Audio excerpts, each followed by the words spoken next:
I'm a 42-year-old woman. My husband Luke is 43, and so is Amy. I met Luke in college, but he's known Amy since they were about 7. They did everything together and understood each other implicitly. They were best friends. They've always insisted that they are surrogate siblings to each other. Naturally I, as a new girlfriend, felt a little threatened by Amy and her closeness to Luke, but they both reassured me I had nothing to worry about. That their bond was not romantic and had never been sexual. That Amy really was just the sister that Luke never had. I believed them, and it didn't take long for me to forget any and all insecurity I had about Amy. She became my friend too. She officiated our wedding. Luke and I have built a wonderful life together and we always had a strong relationship. After we got married and moved in together, we still saw a lot of Amy, and I was fine with that. I've passed many a night on the town trying to help Amy find a man, as she has always lamented how she is unlucky in love. Luke and I started to have children after we were married, and, at around the same point, so did Amy. Now, Amy was not in a relationship at this point. She was not married. As far as I knew, she was dating but not consistently. As Luke and I had more kids and our family grew, periodically Amy would find herself pregnant as well. It happened a few times, and Luke and I never knew anything about the fathers in question. I kind of assumed that maybe Amy was sleeping around and not keeping in contact with her one-night stands. Luke agreed this was probably the answer. While I did ask each time if Amy knew the paternity, she always said no, and she didn't seem that worried about the idea of raising kids on her own, so I didn't pester her. Of course, she had us to support her, so there was that. While Amy Neve asked for any help, of course Luke was never going to let his best friend struggle to stay afloat when she had children to raise. Financially, we are very fortunate and privileged. I have a job that pays handsomely, and Luke also had wealthy parents who already knew and loved Amy, so they were happy to provide for her. My in-laws defy all stereotypes, they are the kindest and gentlest people, so we were able to support Amy. To get her somewhere to stay with her kids. People might be tempted to call her a leech, but I never saw it that way. None of us did. She needed help and we could provide it. I also know people are going to criticize her for her lack of responsibility and question why she never used more reliable birth control. Honestly? That is a long story that I don't want to get into because even I don't fully understand her reasoning, but it was quite important to her that she never be on birth control and that whatever came of that choice, she would accept. It wasn't religiously motivated, I know that, but it was that degree of significance to Amy. She really did not want to take birth control. She's explained it to me more than once but I'm still not clear on why. Of course, Amy being Luke's best friend since they were kids, it's not unreasonable that sometimes they hang out together while I'm not there. Hey, that's fine. Sometimes I hang out with Amy one-on-one as well, though Luke does it more. She was his friend first. This included him going over to where she was staying and at times, sleeping over there. Was I a fool to trust him and believe nothing was going on? Perhaps. But for years, they presented as being buddies. Like siblings. I didn't pick up on any vibes between them, not ever. As one can expect, our children were brought up together. Not in the same house, our home is decently sized but even we don't have the room for 8 kids, but we made sure Amy's children met ours from a young age, and they always got along and strong bonds of friendship have formed over the years, which is good. Especially if I'm right, and they share blood. I've been dawdling getting to the main point. Yes. I have come to suspect that Luke fathered at least one of Amy's kids, if not all of them. Frankly, I do suspect they are all his. I would never have believed my husband to be capable of such a thing, and he's given me no indication that he is the unfaithful sort. But he does spend a lot of time with Amy, and I have to confess I cannot remember seeing her with any real boyfriend over the years. She would talk to men at bars and parties, I would try to be her wingman, and so on. But nothing ever seemed to really happen, so when she got pregnant the first time, I was curious. When it happened again, and again, I began to wonder if she had some sort of secret fella who she didn't want us to know about for whatever reason. But I couldn't think of any reason why she would hide him, especially from her children. After Carter, our youngest, was born, Luke and I agreed that the time had come for him to have a vasectomy. Amy's twins had come just a couple of years prior. Of course, after the procedure, Luke and I continued to make love but I no longer had to think about pregnancy. Meanwhile, Amy never got pregnant again, after the twins. Is it a coincidence that Luke had a vasectomy and then both of us stopped getting pregnant? I don't know. But Luke would still visit her, and he wasn't just going to see her, but checking up on her children as well. In general, I should have paid more attention to it sooner, but Luke has always acted like a father to them, especially as they've gotten older. He's the father they never had. He doesn't neglect me, or our children, not one bit. He's doing double duty. On its own, the idea that he is a surrogate father to Amy's fatherless children isn't inherently suspicious. One could call it noble. But it combines with a lot of other little things. There is appearance as well. I won't go into specifics of hair color, eye color, or unique physical traits, because I'd rather limit the identifying factors of the people involved and keep this whole thing as vague as possible. But suffice it to say, Amy's children, they certainly look like they could be Luke's. Kaylee has a very unusual allergy that Luke also has. The twins look very much like him, Adam in particular. The older Tom has gotten, the more of Luke I can see in his face and personality. While their race doesn't matter, the reality is that Luke is a different race than Amy, and Amy's children look pretty biracial. I could easily believe their father is the same race as Luke. Doesn't mean Luke has to be the father, but it sure seems like it. I have never voiced my anxieties to either Amy or Luke. I don't want to be the bad guy and, guilty or innocent, I already know they would flatly deny my accusations and be hurt by them. Imagine if that drama reached the ears of my kids, or Amy's kids? Either way, Luke continues to spend time with Amy and her children, just as her children spend time with mine. I have hinted to Luke that I feel needy for more attention and wish he wouldn't give as much to Amy. But he either missed my cues or pretended that he missed them. I don't want to push this idea that he's favoring her, because it's not even really true. He's never neglected me for her. I can't shake the feeling that Luke and Amy have been intimate before, likely numerous times. So far as I know, Amy never really wanted to be a mother, either. She wasn't opposed to it, and when each of her children came into the world she instantly fell in love with them, but motherhood was never really a major part of her life plan or identity. In the grand scheme of things, when we would talk about the future, she would sometimes mention a husband and children, but it never seemed like something she had her heart particularly set on. I don't think this is a case of Luke just giving Amy children. I doubt that was the motive for the infidelity. That would have been a side effect. I've been letting this go and turning a blind eye for years. It was a dark thought in the back of my mind after Kaylee's allergy was discovered, but I dismissed it. Got worse after the twins were born. I dismissed it. Then, when Amy stopped having babies, I wanted to feel reassured by that. But, Luke had gotten a vasectomy, so if anything, that made my anxiety worse. There have been nights that I wish the twins were younger, that they had come along after Luke's procedure. It's been twisting me into knots for a long time, but I don't want to be the one who rips our family apart, especially since, technically, I could be wrong. Tom, Amy's eldest, asked Sophie out. Sophie, my eldest. She's really blossomed over these last few years and become quite the outspoken beauty, so I'm not shocked to see she's getting male attention, but Tom asking her out had me thrown. Sophie said no, but only because I'm quite protective when it comes to her exploring dating, and she knew she'd have to ask me first. I could tell she was flattered and intrigued by his interest and wanted to say yes. She approached me to talk to me about it. Bless my girl, she did everything right. I think she expected I would see things her way and agree that she could date Tom. Much to her surprise, I very firmly said no. That caused a bit of conflict. She didn't even want to date him that badly, she just couldn't understand why she wasn't allowed to. And I couldn't explain it to her. All I could come up with was he's too old for you, which he is, but it's not really about that. When Amy and Luke heard, I was so very curious to see what their reactions would be. If either of them had agreed with Sophie and tried to convince me that the two of them should be allowed to date, I think I would have been relieved and taken that as proof that I was wrong about something going on between them. Wrong about who fat here, Amy's children. But, the ambiguity continued. They took my side. Both of them put their foot down, though not as fiercely as I did. Luke agreed with me, but he also worried that trying to forbid such a romance would only make Sophie want it more. He's probably right about that. Amy seemed more apathetic to the idea. She didn't want Tom to date Sophie either, and she backed me up, but I don't know, she just wasn't taking it as seriously. She seemed to think it was a fleeting crush. Well, it wasn't. In the months following those conversations, Tom would spend more and more time with Sophie. They would be alone, or with other friends, anytime they possibly could. It's become abundantly clear that Tom is crazy about Sophie and wants to be with her. And he definitely wants to be physical. I've been watching them like a hawk and noticed his eye wandering many times, and while I'm doing everything I can to kill this budding romance in the crib, I also am feeling somewhat powerless. Sophie hasn't outwardly defied me, she's still just hanging out with Tom as friends.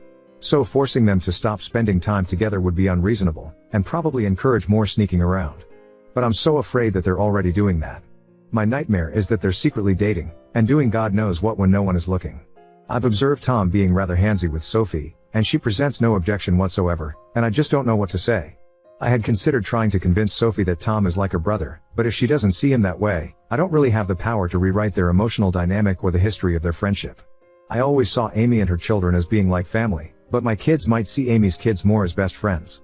The problem is, of course, that if my husband has indeed been carrying on an affair over the years and I'm right about the paternity of Amy's children, then Tom and Sophie cannot be anything more than friends under any circumstances. End of discussion.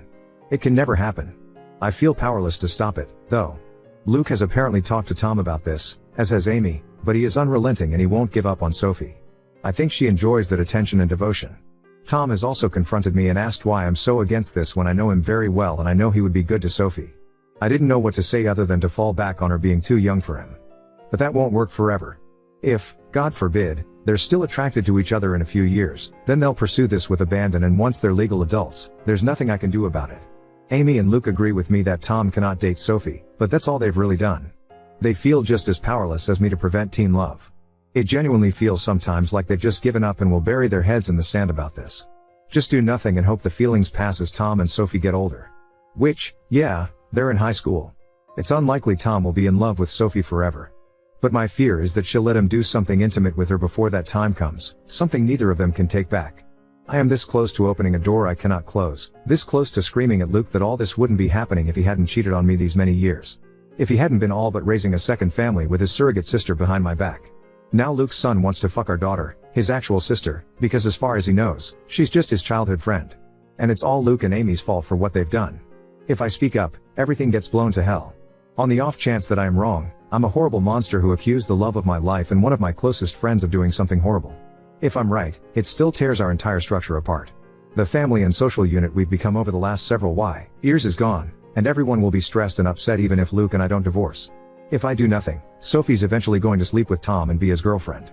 And I'm low-key terrified it will happen sooner than later, or worse, that it's already happened under my nose. I hope to hell this relationship fades as they mature, but what if it doesn't? What if they wind up being together for years? What if they marry, want to get pregnant someday? And if I tell Sophie the truth about Amy's kids, then everyone else finds out too, and that's going to ruin so many lives. It would shatter my kids' perception of their father, and their Aunt Amy. Luke is Owen's hero. I don't even want to think about how much this would hurt him. And what about Amy's children? They are innocent. They didn't ask for this, they don't control where they came from, and I don't want to hurt them. Admittedly, I'm not happy with Tom at the moment. A week ago I saw him put his hand on Sophie's butt and I wanted to knock his teeth out. But even he doesn't deserve to be burdened by the knowledge that it's his half-sister he's been fantasizing about. It's all so fucked up and I don't know what to do. I've been looking the other way and letting my husband and his best friend insult me for such a long time now. I thought I could live with it. But this business with Tom and Sophie has me distressed. Update 1. I was half worried that someone in my family or social circle might find it, especially when someone alerted me that the post had been shared to Facebook. But, as far as I can tell, no one in my family has seen it. I want to thank all of the kind commenters who wished me well. To those who were more frustrated with my indecision, I get it. But I was operating with an uncertain situation and the stakes were incredibly high. I feel like no matter what choice I made, something could and likely would go wrong. I've spent the last 5 years imagining different scenarios based on different ways I could go about this if I ever decided to act on it. To everyone who was clamoring for an update, I have one for you. I previously said that I was going to do a secret DNA test, that I had decided on that course of action. In the end, I couldn't go through with it, and now I am regretting that, because the window to do so has essentially closed. I just felt like it would be out of line for me to do that to another person's child behind their back. Ethically, it was dicey. I've since consulted with my lawyer as many commenters suggested, and she advised me against doing so, because no matter what the results were, it would make me look bad in a potential divorce proceeding. But I really wish I had done it anyway, and just not told anyone. Because I really, badly need to know, and I still don't know for sure. Likewise, I wanted to tell Sophie in confidence, but the more I thought about it, even that seemed over the line. Like I had no right to plant such ideas in her mind about her father without even talking to him first. So, what I ended up doing was confronting Luke and Amy. Many comments suggested this as well. I finally told both of them that we needed to have a serious talk. It felt counterproductive to approach just one of them, because I figured they would tell the other about what happened in their own words before I could prepare my own. I wanted them both to hear what I had to say. Once all the kids were at school, I laid down all of my suspicions and the reasons. I made it clear how much I love both of them, but a combination of clues had led me to notice the similarities between Luke and Amy's children, and I didn't even list all of them in the original post. For example, Luke has been a sleepwalker in the past. So have Sophie, Tom, and Adam. I said over and over how much they meant to me and how I didn't want to believe it, but the thought had crept into my mind in the past. How I had dismissed it before, but now, with Tom and Sophie having crushes on each other, it became necessary to pose the question. So I asked if they had ever crossed the line, if Luke had ever been unfaithful, if there was even the slightest possibility that any of Amy's children were his. I was just trying not to cry. Well, they reacted exactly as I would have expected. Their responses were perfect and so very well rehearsed. I genuinely can't tell if it was honest emotion or powerful gaslighting. Amy was more upset than Luke, or at least more outwardly upset. She was angry, offended at the accusation. Luke just seemed heartbroken by it. Maybe they were just acting, but I don't know. Somehow, they had reasonable responses to all of the points I brought up. They asked questions I didn't know how to answer. I had never objected to them having alone time before. Why did it suddenly bother me now? Do Amy's children really resemble Luke that much, or are things like hair color pretty basic traits to have in common? The whole family had always treated Amy and her kids as part of our unit, and I had previously commended Luke for stepping up and being a father to Amy's kids since they didn't have one. Why was I now saying it was a bad thing? What exactly did I want them to do? How could I think such a thing about them? Why had I waited so long to say something? Luke was more understanding than Amy. He respected my feelings, or at least he acted like he did. Amy appeared to feel more betrayed by what I said. I ended up apologizing several times even though I'm not sure I did anything wrong. Luke also apologized for anything he'd done to indicate he was unfaithful. I asked Amy more pointedly that, if not Luke, who had fathered her children. She snapped back that it was none of my business, and I could tell she was in no mood to get personal or vulnerable with me after my accusations. I'm not proud to say that I lost my temper, and said that after everything we had done for her and her children, such information was not ought to ask and perhaps she owed it to us. I regretted the words as soon as I said them, but Amy shouted back that I had never done anything for her, that it was Luke and his parents who had kept her afloat all these years, not me. She went on a longer tirade about how I had always acted superior to her, which I don't believe I did, though it's possible that I gave off that vibe unintentionally. Luke did his best to calm her down, but the room was still fraught with tension. I don't know, Reddit, I just don't know. It's driving me to the edge of madness. There is a way to be certain, of course. Not certain of my husband's fidelity, but of the paternity of Amy's children. So I asked Luke, for my own peace of mind, for the sake of our daughter, and for our family unit, if he could please get a DNA test done, a paternity test. I went on to say that I knew he disliked and distrusted such things, but that I really needed this. I could see the pain in Luke's eyes. Maybe it was an act, but he did seem genuinely hurt that I was asking for this, that him giving me his word that he had always been faithful was not enough for me. But he very reluctantly agreed to participate in a DNA test. Unfortunately, Amy did not, and that's where we hit a roadblock. I was afraid of this.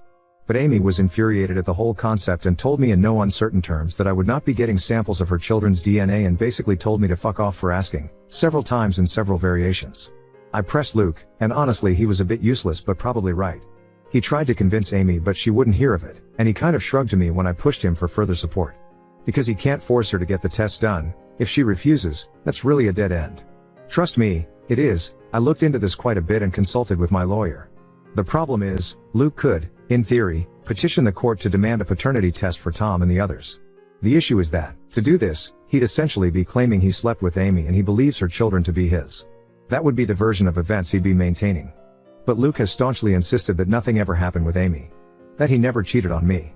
Whether or not he's being honest about this is another story, but he'd essentially have to go on record and make a claim that he isn't prepared to make.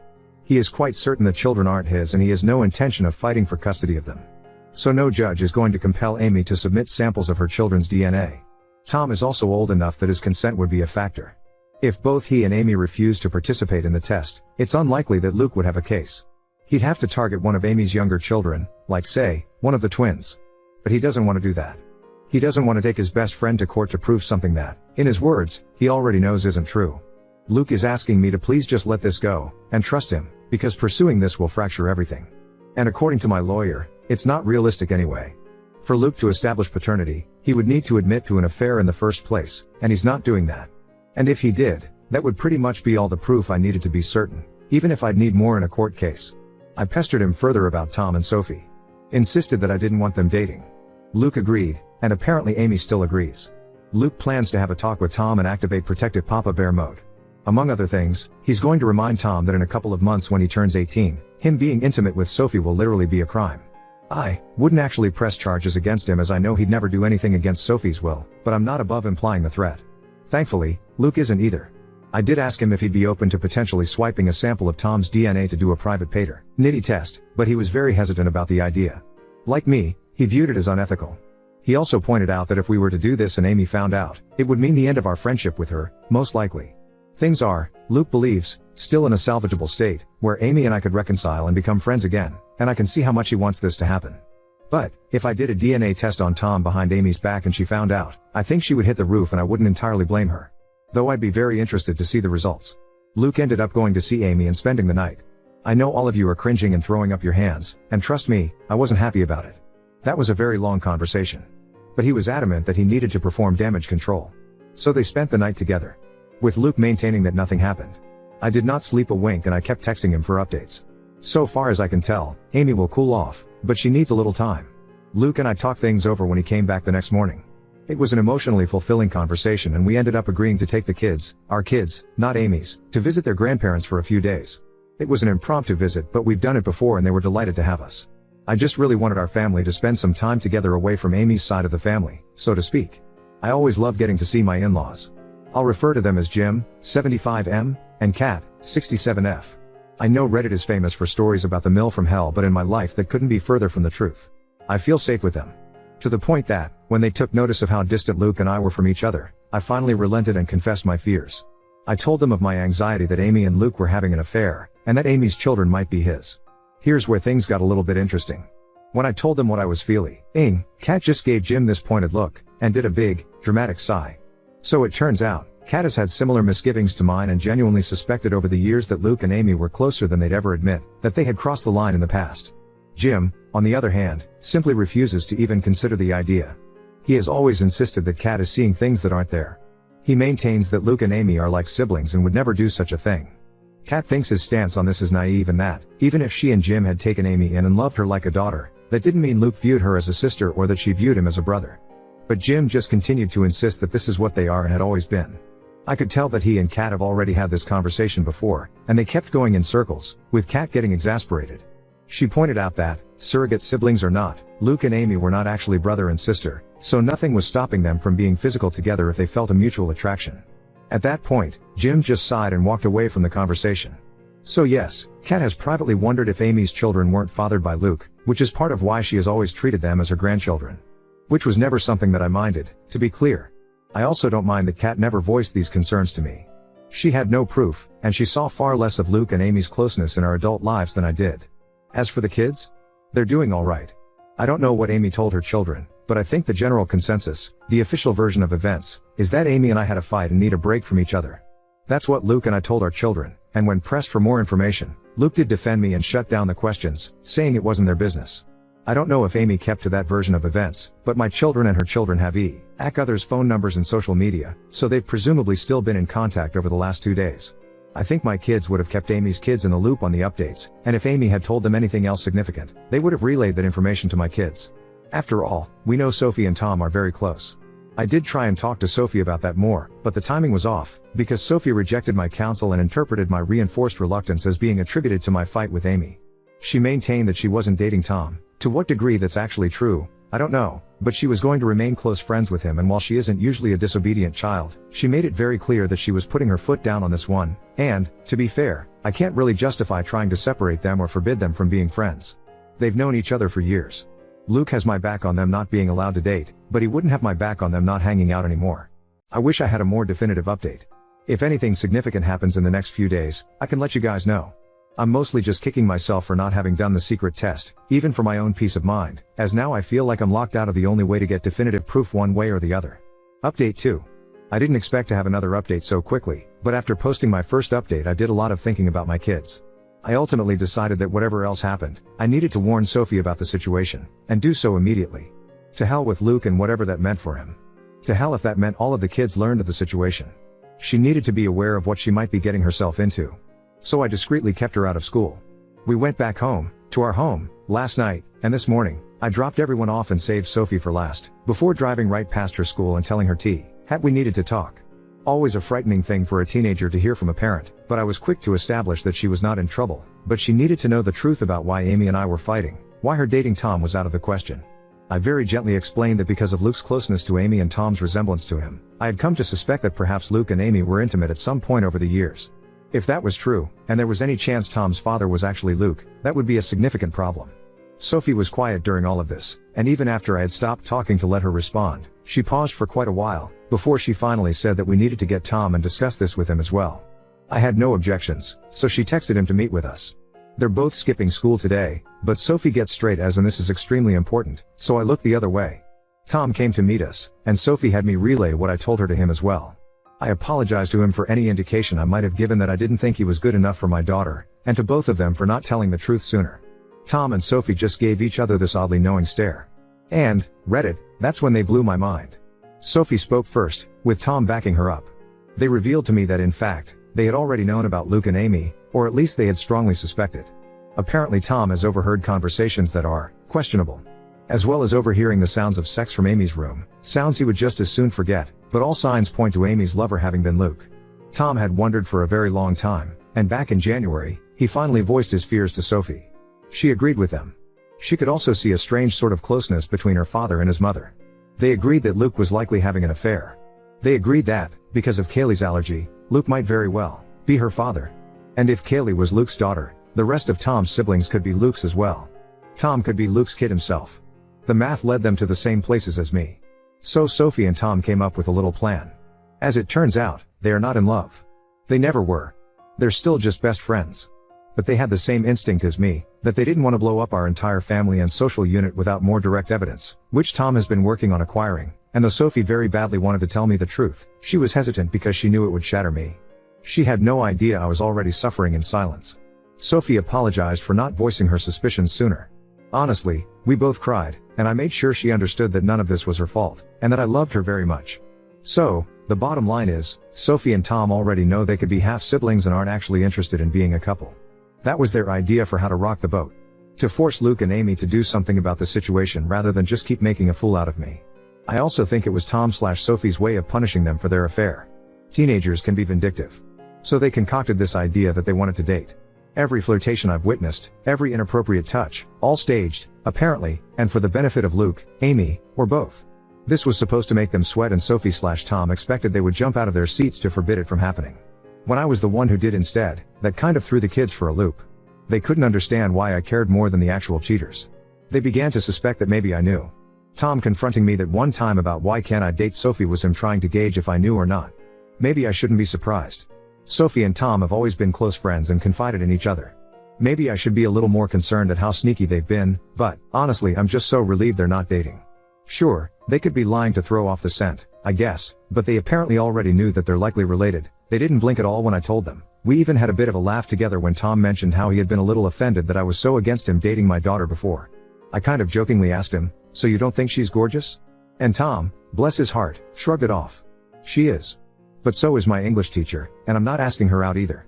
Either way, the question now is, where to go from here? We have to figure that out. I will say that it is such a relief to have told Sophie, and I feel like an elephant has taken one of its feet off my chest. Having her in my corner, and Tom in my corner as well, means a lot to me, and even though I basically just got it absolutely confirmed that Luke is sleeping with Amy, I kind of already knew that anyway. So now it's just a question of how to proceed. Tom has already volunteered to submit his DNA so I can compare it to Luke's, and both he and Sophie advised me not to tell Luke and Amy when I do this, which I agree with. They're both completely on my side, which means more to me than I can ever express to them. Tom has also been trying to set up a camera in Amy's room to catch her and Luke in the act. Sophie told me flat out that I needed to divorce her dad, and hearing that from my own daughter made it clearer than it's ever been. She's right.